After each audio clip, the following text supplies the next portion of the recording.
It's time for Tastemaker Talk, the podcast for food creators who want to level up their business and make an impact in the creator economy. I'm Abby Rodriguez. And I'm Chandace Probst. We're your hosts and fellow food content creators here to dive deep into the trends, tools, and topics shaping the industry around us. There's so much to uncover, so let's talk about it. Tastemaker Talk. Welcome back to Tastemaker Talk, where we get to connect with some amazing individuals who are helping food content creators across the board. We are so excited today to be joined by Anastasia.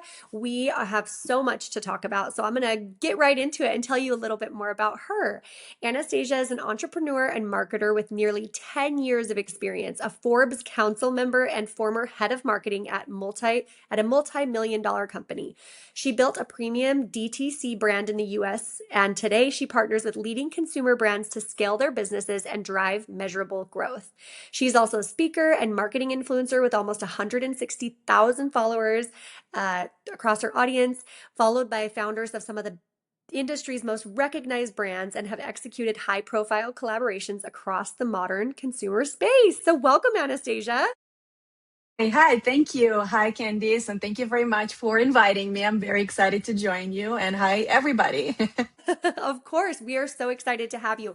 And before we kind of connected a little bit over both of us having lived in Ukraine, so we have this connection now. We love Vareniki and borscht Of and course. all the good stuff. So, Yeah. you have to love food when you live in Ukraine, right?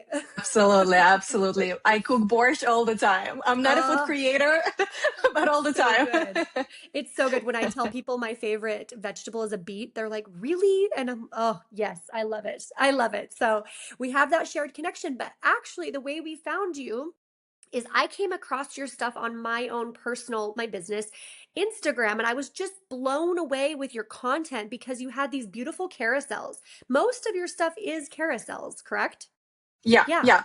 Okay. Mhm. And each of those carousels, like very a few times do I go through everything in a carousel, but I was just waiting for the next one because each piece gave a meaty piece of information that I wanted the next.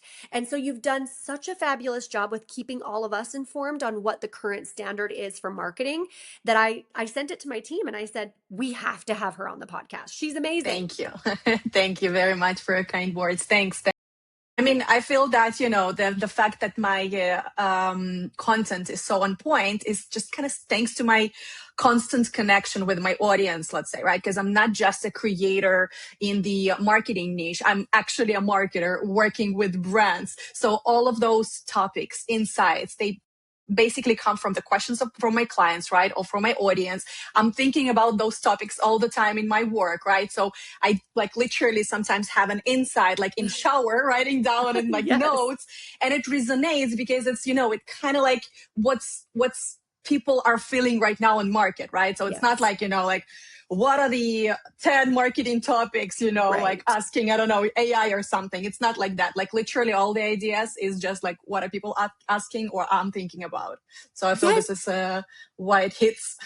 It does. Well, and the other reason that it hits so well is because I feel like a lot of the stuff that's available to us, we're like, yeah, I kind of already know that, or maybe that's a little outdated. I feel like your stuff is so fresh that I'm like, okay, I need to know this because it's happening like tomorrow. You're ahead of the game with your advice, which is huge. I think a lot of the people are regurgitating things that they've already heard, but yours is fresh. There's you and one other follower or creator that I was like, I have never seen anything like this. It's amazing. So with that, let's get into kind of your thoughts. Let's go into your mind. When you hear about a food content creator, because this is who we're talking to, who has built a strong, recognizable brand versus just posting content for the sake of presence, what stands out to you?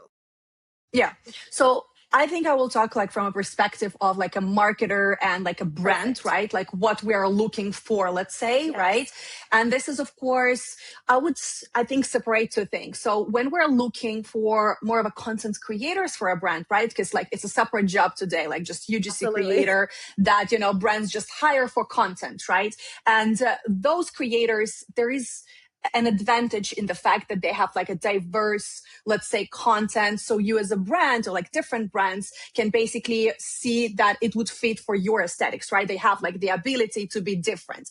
But at the same time, if you are more of an influencer and you want those like partnerships, right? So we as brands, when we're looking for an influencer, we're looking for something different a little bit, right? We're actually looking for this recognizable identity, right? So like specific creator that will add, will not just share the audience, right? But will also add something to the brand in terms of association with the image, right? And also some interesting, let's say, formats, right, of the content. So I would say that first of all, of course, the recognizable identity. So you can spy, let's say, you can recognize the creator instantly in the feed, right? So for example, me as a creator, I also have this recognizable, let's say, visual identity. So people don't like, even if they don't see my face, right, like on carousel posts, Anastasia's content. exactly, they recognize it right away. And like with time, it builds this, awareness, and it kind of like counts as those like additional touch points every time, right?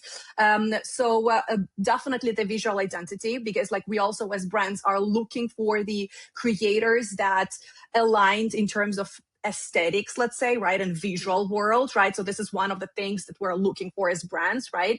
Second of all, I would definitely say the audience, of course, right? So the how precise is the audience, right? So we're trying as brands to find not the creators that have like a little bit of everything, but rather someone who has a very precise audience, very clear who is this audience, what they're looking for at this page, right? Where are they from? Because at the end, brand has a very specific audience. And when they're looking for a partnership and to pay for it, right? Everybody understand that like it's a mix in the audience, right? And you try to guess like how precise is this audience? What is like the, what is the mix, let's say, right? So, so we're looking for those that also the audience is very clear. So, and this is in a lot of cases a result of a very clear positioning, right? When you are not just, let's say, food creator, let's say you just share different recipes, right? But you rather something very specific. For example, you are, let's say the healthy recipes, right? Or you are the recipes for like elevated hosting, right? Or for, let's say, women of the age this and this, right? So like this helps you to find your unique position on the market and also build this very precise audience that brands are looking for, let's say. So yeah, something like that. I love that. So really it comes down to those two things: is visual cohesiveness, that you can identify the creator right away from their stuff as being cohesive. It's presented cohesively across the board. And number two, a truly niche audience. Like you need to have a niche audience that are there because of what you offer, and it's very specific.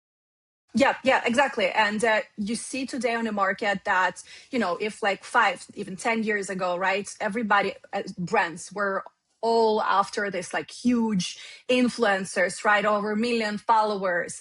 Right now, everybody are kind of like niching down, because like it's when you are collaborating with a very, very huge influencer, they tend to have much more mixed audience naturally, right? And you as a brand, it's a higher gamble, let's say, right? You always try to find those like more of a niche, let's say, right? With enough, of course, audience, but you know what to expect. And also I would say that this kind of like niche down and specific positioning is very also important, because you as a brand also want to find an influencer that with engaged audience, right? So like with the audience that already used to react to specific products, right? So like you never, let's say, you don't collaborate with with the food creator on, ideally, you don't collaborate with the food creator on like beauty products, not because they're not using beauty products, but because their audience is not used to react to their recommendations, like as like for beauty, right? But they are used to react for like food, let's say, recommendations, recipes, and everything, right? So kind of like all of those like small things that I think you really said correctly. It's about like a very precise positioning and the audience as a result of it. So with that comes two follow-up questions. Number one, you introduced us in your carousels to the crossover branding that is happening. For example, Olipop with the lip gloss. Okay, so we're seeing those crossover brandings happening a lot. Same with Purely Elizabeth with her collagen beauty granola. So is that going to be different than what you just said, where, okay, at this point, then we can collaborate with food content creators on a beauty product because it does involve food? What are your thoughts Yep. on that? Yeah.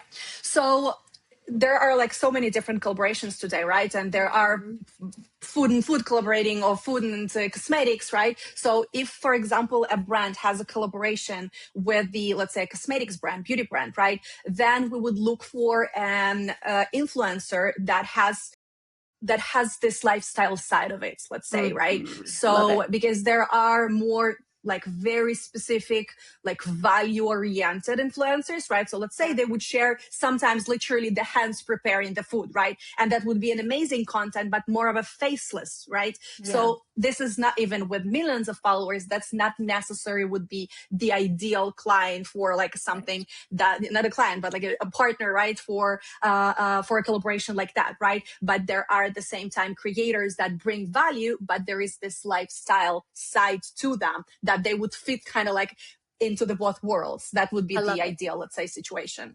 Ideal. For example, Olipop is someone who hosts or they involve food, so they're bringing the Olipop into it, but then they're also showing that lifestyle, and they can put on the lip gloss while they're preparing Exactly. everything and all of that. Love it. So Exactly. that's where we can open up that niche just slightly.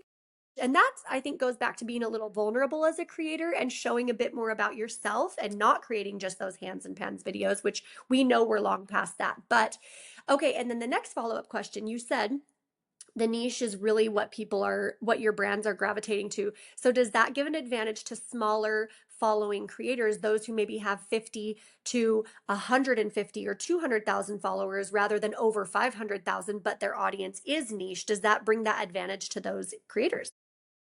Yes, absolutely. So, I mean, of course, even with the smaller creators, you can have a very mixed audience, right? It's basically how you get this audience, right? So like on a very precise content, or maybe you got this audience while experimenting a lot, right? So basically, definitely, those smaller creators tend to have more niched audience. And this is what a lot of brands are looking for right now, because this is a better balance in between a price and the value, let's say sometimes, right? And you as a brand, again, you try to predict a lot of things, right? Influencer marketing, like it's not based on guarantees, right? So you as a brand try to predict a lot of things, right? And it's easier, let's say, in this situation. And just in general, on the market, we see this trend, right? In marketing that kind of like, first of all, this more niche, let's say, influencers and audience, and also this niche, let's say, trends and bubbles, right? So this is where all of those like smaller creators also come in. And you will see right now a lot of brands collaborating, not necessarily with the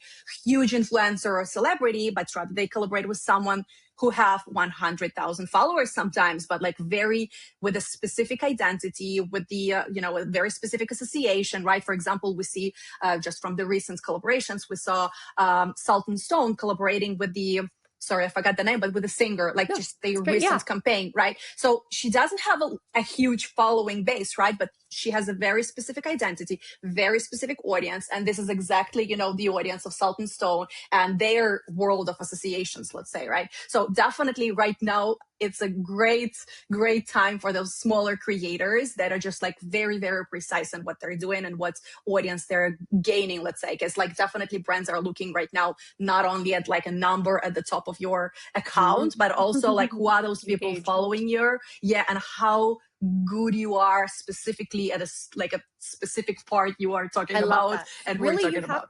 Really, you have to be an expert in your field. You need to be an expert in your field. So, two things that I thought of with that. Number one, is there though a base number? Because I'm sure a lot of our listeners who maybe have 35,000 followers are saying, but let's be honest, is there a base number that brands are like, we're not going to go below that because we do still need this ROI?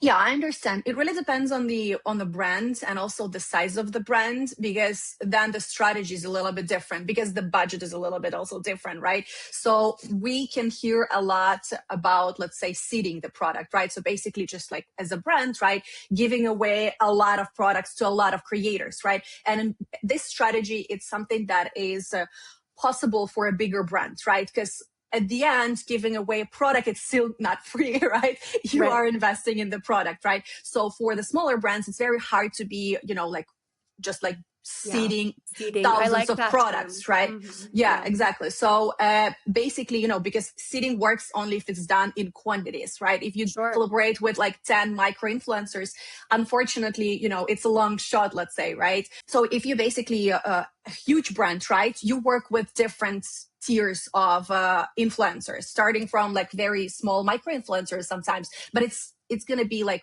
more gifted collaborations, right? But I mean, 35 is already an influencer, right? Like it's not a micro influencer, it's small influencer. Mm-hmm. But at the same time, I will just add that like when you're a big influencer, big brand, right? You have like a couple of different tiers of influencers that they all work for the different purpose, right? So you kind of like cover all the range. But at the same time, when you're a smaller brand with a more limited budget, again, you try to be as precise as possible because like, like you're gambling here a little bit, right? So you're trying to find those more precise. So I would say here, brands try to get like 35 it's nice, and it's definitely something that that brands are already, collaborating with. But I would say like, just like to average it out, something like 50K. Not because we don't like, as a brand, would think that it's not enough or not good enough. No, not because of that. Just because, you as a creator, when you grow, again, it's very natural to have a mix of audience, so right? it's like you're putting more out there and then knowing that only a percentage of that will actually resonate. Exactly. And this percentage has to be big enough, right? So like if I'm a creator with, let's say, 10,000 followers, right? Some of them are my family, right? Some of them, from like countries that are not relevant for me, right? Some of them just like, I don't know, just, followed me, I don't know, because they loved something else about me, right? So I end up with like, just like, let's say 2, 3, 4,000 people who might be relevant for this specific brand, right? And out of those people, not all of them will see this reel, first of all, based just on the, work of the algorithm. Then out of those, not all of them, it would be, the product would be relevant for them, right? And you kind of like, so it's really end up with it down. Yeah. Exactly. You end up with the percentage, and like we look for this percentage to be big enough for us to be able to justify the money we're spending, right? As a smaller brand. Which makes sense then why 50K would kind of be that starting point for most paid partnerships that are going to pay substantial, are going to pay enough for your time, right? So with that, you said that they're looking at that percentage. So are brands going back and looking at your content for quite a while to make sure that you've been on the same page for a while, that you're in this niche for a while? Yes, amongst different other things, but also it's based on that a little bit still hard to understand, like what is the portion of your audience actually relevant, because like it might be that you're not that long in the niche and you're like, I don't know, like half a year in that, like, right, and you don't have a lot of even content, but like your recent 20 posts gain you like 100,000 followers, right? And they're all relevant specifically to this, content. So definitely, we as brands like looking for that, but we're also looking, okay, like exactly, look, who are commenting, right? Who are those people, right? Who follow this creator? Do we know maybe some other brands or people who follow this, this person? Because it's also a big like sign, let's say, of credibility. Like even, just like as a human psychology, right? We trust a person, a brand faster if we see that someone that we trust this person, right? So like I guess even just me, myself as a creator, like, I didn't really, think of that too much, let's say previously, but I get to hear a lot when people come to me, like, on intro calls and they're saying, listen, we saw someone follows you. We decided to connect, right? So like, it works in the end. Even on a basic psychology level, because I was looking at, you did a post with one of your girlfriends in New York City, I believe, where you guys went to a dinner. And then I went to look at her page. I was like, wow, she's like a model. She's all these, she's kind of she's achieved quite a lot in her short time here. Right. And I thought, wow, she trusts Anastasia for her marketing. That says a lot. So even like not from a brand perspective, but from a perspective of having you be credible to come onto the podcast, you're absolutely right. You look and say, who else trusts this person? So I really like that. Absolutely. That's fantastic. Which is I mean, why because it's basically important. Because I mean, it's not even, like marketing is, good marketing always based on just literally human psychology, right? Like all the Yes. psychological triggers and all of that. So like at the end, and this human psychology will work every time, right? Because it's like so basic for Tried our, and true.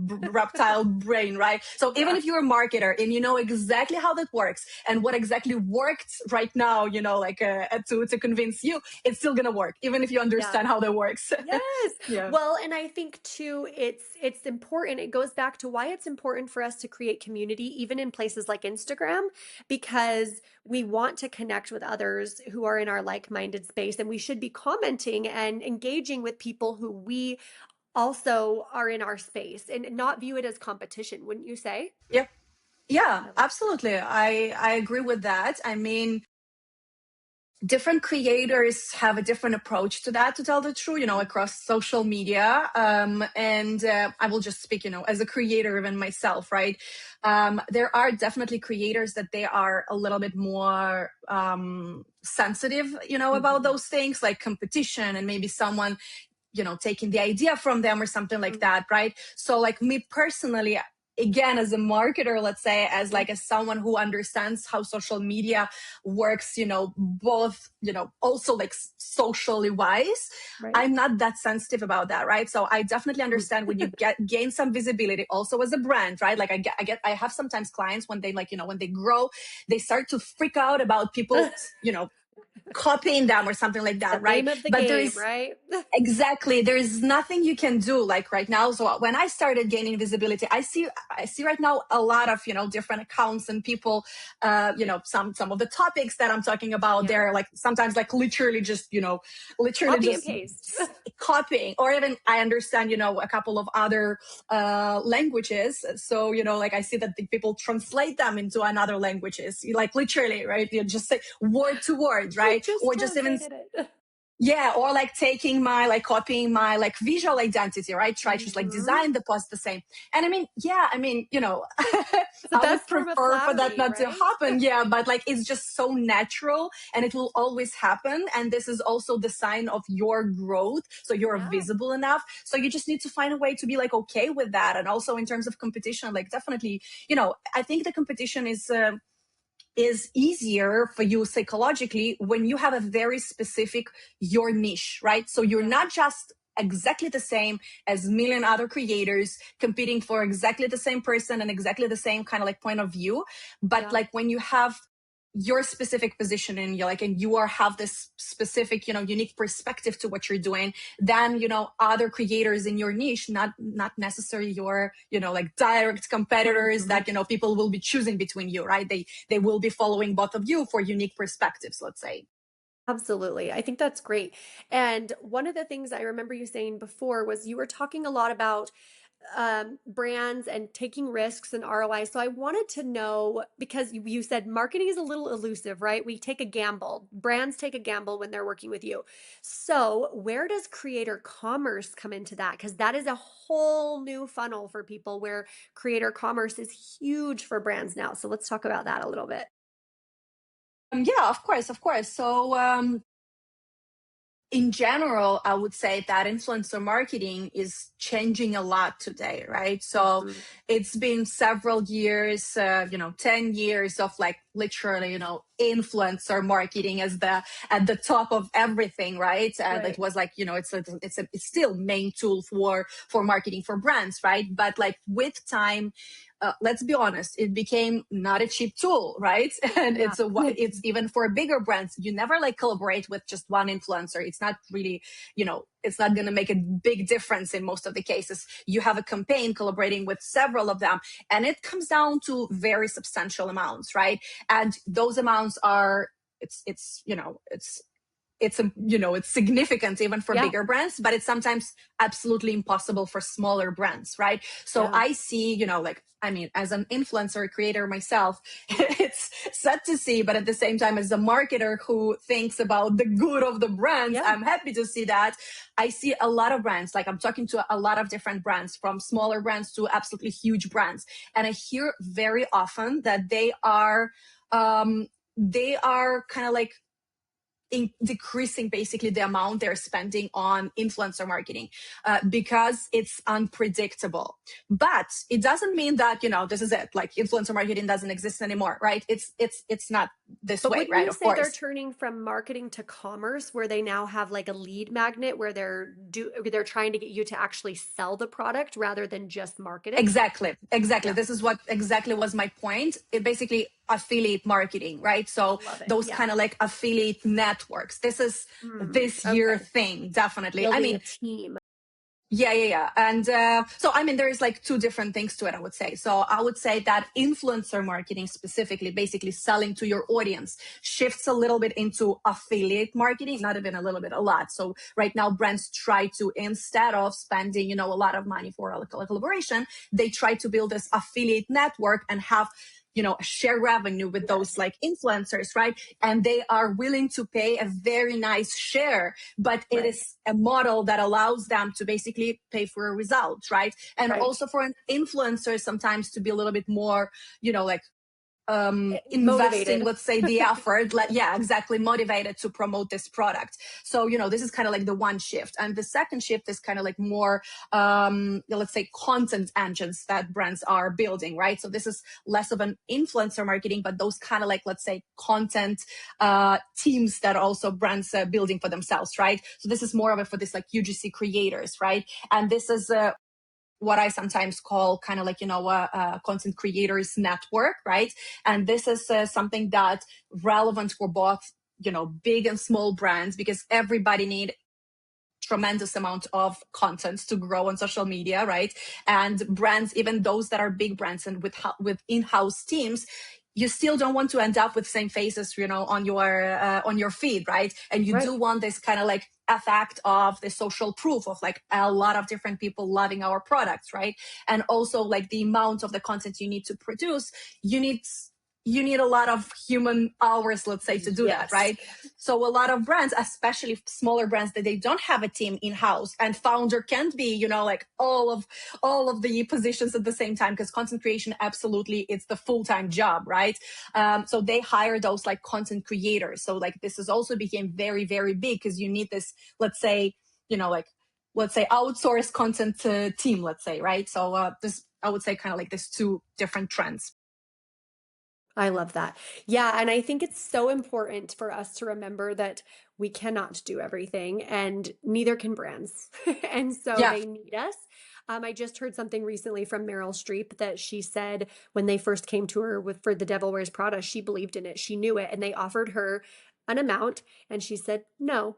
And they were like, "What? Why?" And she said, "Because I need to be paid double that." And she said that was very scary. And she's like, "I was 53 and I don't need to do anything. And she said immediately they said, "Okay." And she said, "It took me till 53 to understand that I could demand what I deserved." And are you seeing absolutely. with the brands that if you have the niche that they need, you can demand more of that, maybe a higher share with your creator commerce partnership or with your just partnership flat rate dollars? Are you seeing brands open to that discussion? Yes, absolutely. And I see that brands are much more open to discussing higher share, let's say, with you, right? Higher commission, like better structure, payment structure, right? Because here, this is the structure that works for both of the sides, right? And you're kind of not paying a lot upfront. There are different structures to that, of course, right? But I mean, still, it's not the same investment as like, let's say, when you're collaborating on the influencer marketing model and you're paying upfront without like, and sometimes like you never worked with this creator before, so you really don't know what to expect, right? So I see that brands are much more willing to negotiate those deals rather than influencer marketing. Of course, they still willing, to negotiate the, influencer marketing. It's still very much here, right? But it's just a little scarier for brands, let's say. The risk. Well, one of my favorite posts that you did was the first one that I came across, and I loved it. And it was, the model is starting to change from influencer marketing to ambassador marketing. People are building teams of people who love the product, talk about it often, they're sharing it with their audience, and it's a repeat situation, but they're not necessarily paying per post. It's an ambassador partnership. So let's talk about that a little bit. What are some more things you'd like to share with our audience on that? Yeah, of course. Yeah, definitely. Ambassador marketing in general, it's also growing a lot. And we historically, let's say, right, previously we saw that it was more reserved for those bigger influencers or even celebrities sometimes, right? Just like basically borrowing their image and their face, right? And their, their audience. But today, as we kind of like, again, shifting into more, let's say, democratized, let's say, situation, right? We see like this ambassador programs, like an ambassador marketing opened up for every possible size of influencer, right? And it also kind of like works together with this like affiliate marketing direction, right? Because basically they sort of become ambassadors of the brand, right? Because they consistently talk about the same product, right? They show this product, they become associated with this product, right? So they kind of like also become this like ambassadors, right? But ambassador programs and in general like ambassador marketing, right? It can have different formats to it, right? It's sometimes just a fixed fee, like literally kind of like more as influencer marketing. So like we're paying you X amount, in quarter or in months or whatever is the deal, right? And you show our products in this format X amount, times in months, a year, it doesn't matter, right? So this is the one format closer to influencer marketing, right? And there is another format. This is basically the shared revenue format closer to affiliate marketing. So definitely just like, develops together with this transition to affiliate, let's say, marketing systems. I love it. I love that there's 3 tiers now. There's marketing, influencer marketing, there's the ambassador programs, and then there's affiliate marketing, which also lends to that creator commerce. So let's ask, I think everyone wants to know this question. What are some of the biggest mistakes that you see food creators specifically doing when it comes to marketing themselves or their content? Yeah, of course. So first of all, not building this, recognizable identity, because sometimes I see creators chasing some trends, or figuring themselves out, and it's fine. But at some point, you have to build this recognizable identity, because this is how even just people and brands, because behind the brands there are always still people with the same human psychology. People will remember you, and you will be like on the top of their heads, right? When they're like thinking about, okay, we need creators, they will think about like those repeatable, let's say, formats they saw going viral, or those people that they recognize instantly, right? So like very important, because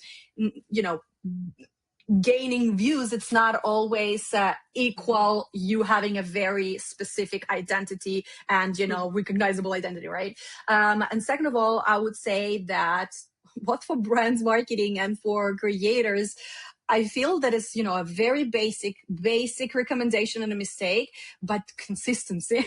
Like literally, I see that there is such a it's such a problem with the consistency, because people get tired, of course. People expect to see results very fast, right? And like a basic, I sometimes, before it even makes sense for us to talk about what are what is the identity, what are you doing, not good at the content, how you can do better something else.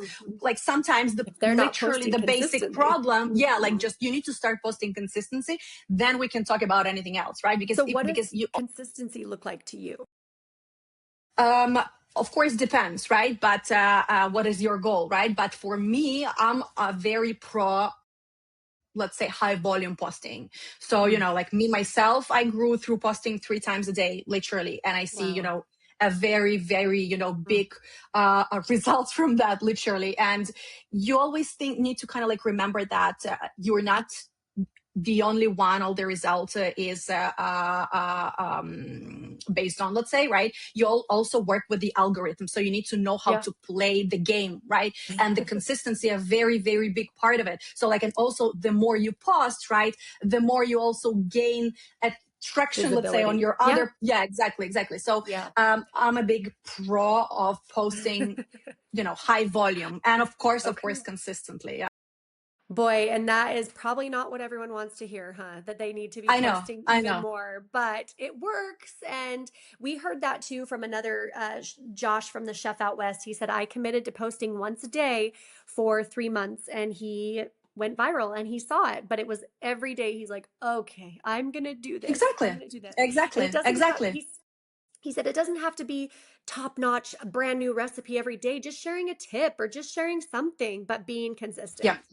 Yeah, I So, really, really agree with you. Everybody are talking about, like quality of the content, and it is very, very important.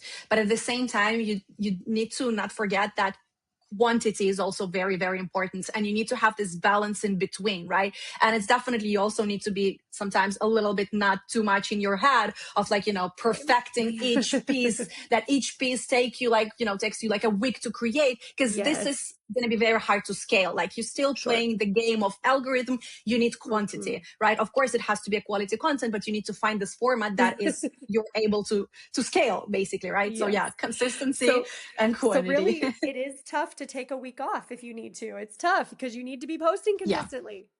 Yeah, yeah, Okay. yeah. But I mean, the more you grow, you have content assistants, right? And of course, you can prepare. Yeah, for example, as how I do it, I just like, let's say if I need to take a vacation or something like that, I normally just prepare content prior to that, and you can always schedule that. And today you can schedule any format of the content, right? So definitely, Love it. creator is definitely a 24/7 job. Yes. You don't really take vacations because your phone goes with you, Yeah. huh? Yeah, exactly. Yeah. So, But it is what it is. But you get a lot yes. out of that. You get a lot out of it. So, last thing before we do some rapid fire is, are you seeing a huge benefit from the carousel posts over reels? Yeah, again, it really depends on the account. Me personally, absolutely. So I do know a lot of my clients have like different, let's say, results. For some of them, reels perform the best, right? And carousel, let's say, lower performance. For some of them, carousel plus perform the best. It really depends on the product, how much of the education you need to do. So for example, for lifestyle, let's say creators, right? Or lifestyle accounts, reels tend to perform better because, it's a video, it's easier to like showcase the lifestyle. At the same time, for let's say kind of like value education based content, posts are better because people also on average spend on the carousel more time, like more time compared to reels, right? It's like a little bit more digestible feels. It's not like just like a noise that people talking very fast, everything, like a cut. So like it's a little bit more digestible, and like I feel that educational content is better for that. Personally, if I talk about my personal experience as a creator, for me, definitely carousel posts perform better because I'm a more of an educational value based also, right? Content.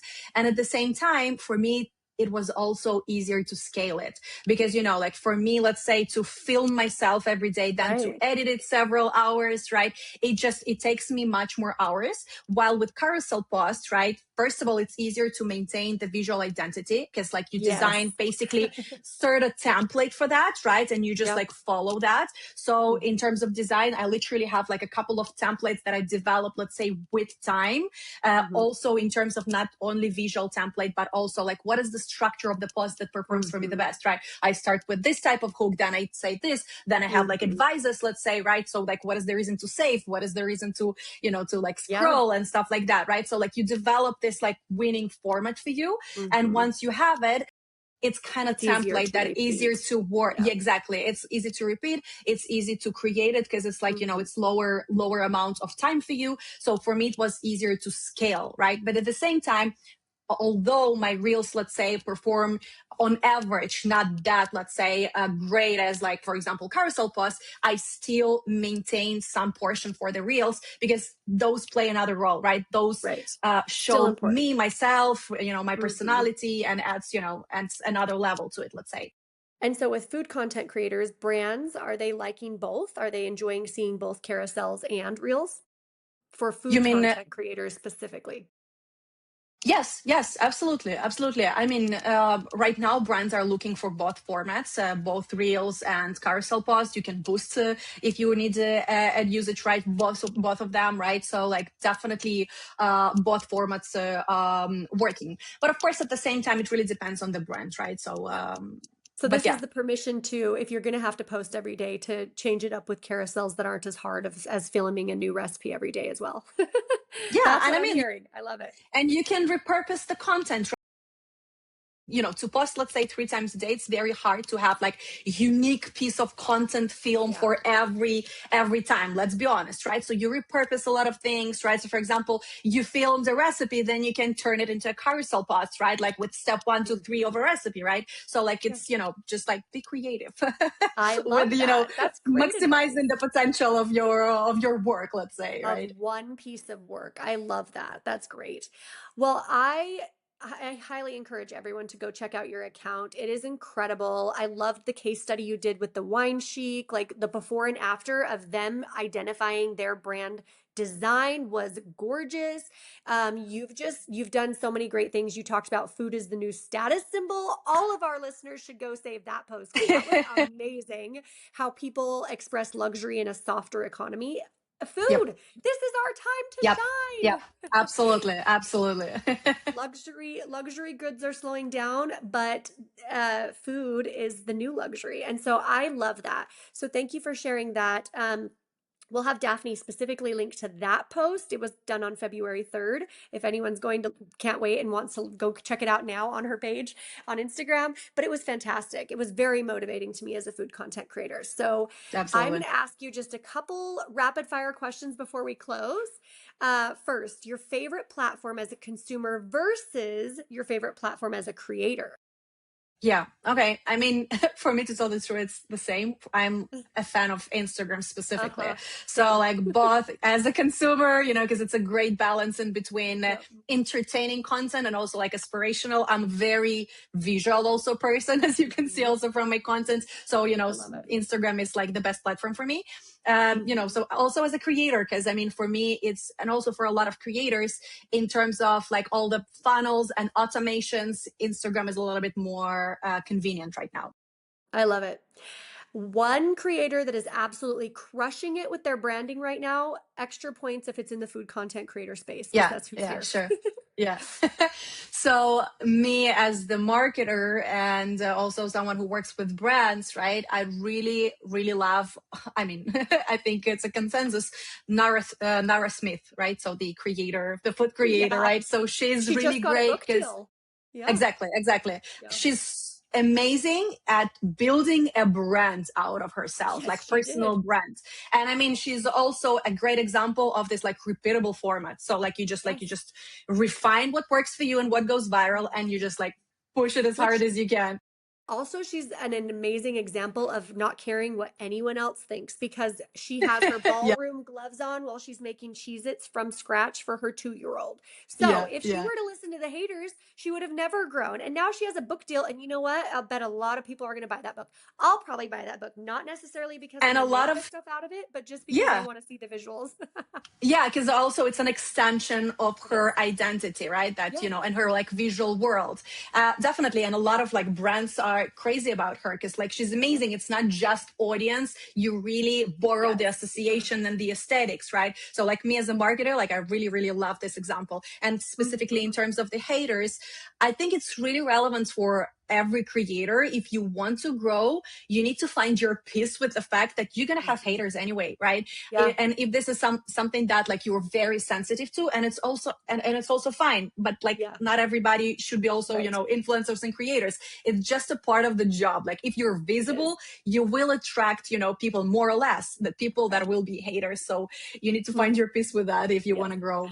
Well, the funny thing is she wasn't looking to be relatable. Not at all. Not even a little bit. However, people are there because she does a great job at storytelling, And even though you may not relate to making Cheez-Its for your child from scratch that's 2, you're probably going to buy the product that she recommends because she has a high, she values good quality things. So absolutely, it can translate in different ways as well.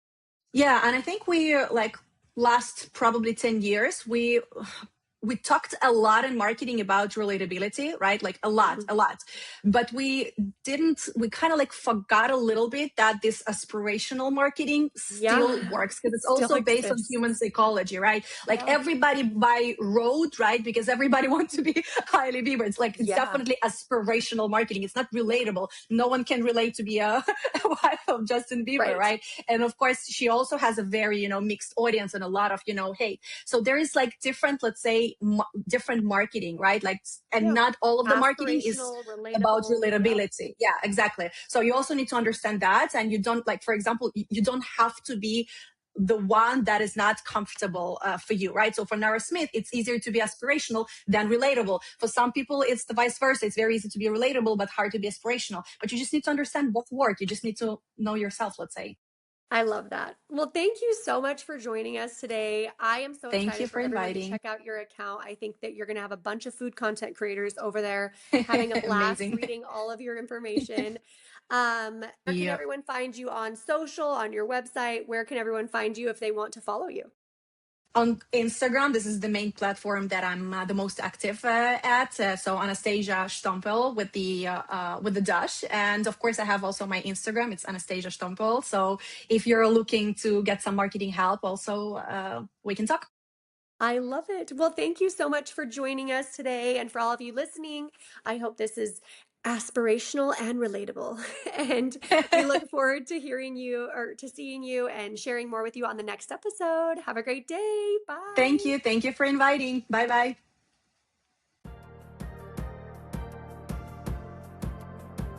Thanks for listening to Tastemaker Talk. If you enjoyed this episode, let us know by leaving a review, giving us a rating, or sharing it with your creator friends.